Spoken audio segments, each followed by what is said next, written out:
Well, for me, it was inevitable that satire would play a big role in the opera, and it happens right from the start. I had in mind, for some reason, the music of these old 50s Encyclopedia Britannica instructional videos that were shown to kids in school, with names like Hygiene and Manners, and little films that were intended to scare the kids into behaving well, I guess. But, they had this kind of chirpy Lawrence Welk kind of sound with big, thick chords.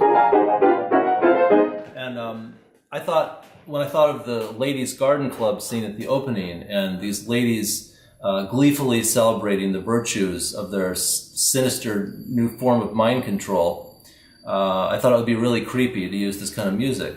And a similar sound returns in Act 1 in the scene where Eleanor and Johnny Iselin are having breakfast in their apartment.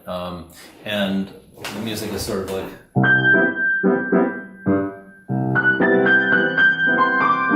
that kind of thing, with strings and very syrupy sound, and not a whiff of real, genuine emotion. And the garden club scene I was describing before, it rolls seamlessly, hopefully, into a Sousa-like march as Raymond is welcomed home by Eleanor and this stereotypical political buffoon Johnny Iselin, both of whose patriotism is of the false, corrupt, and hypocritical kind that we know so well these days.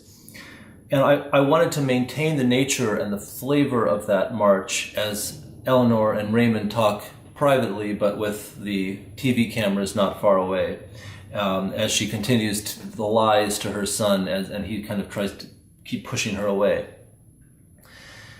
The costume party at the end of Act 1, thrown by Eleanor, is another place that I felt satire could play a role. And I used a banjo for the first time in my work to create a true bluegrass moment as Johnny Iselin plays to his constituents.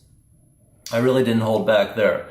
And but when I think of that scene, I'm always trying to move things seamlessly out of one kind of pastiche, if you will, to another kind of music which feels more genuine. And so I was able to take the patterns that the banjo was playing and transform them into the accompaniment under a little brief arietta that Marco sings with elation right after the party.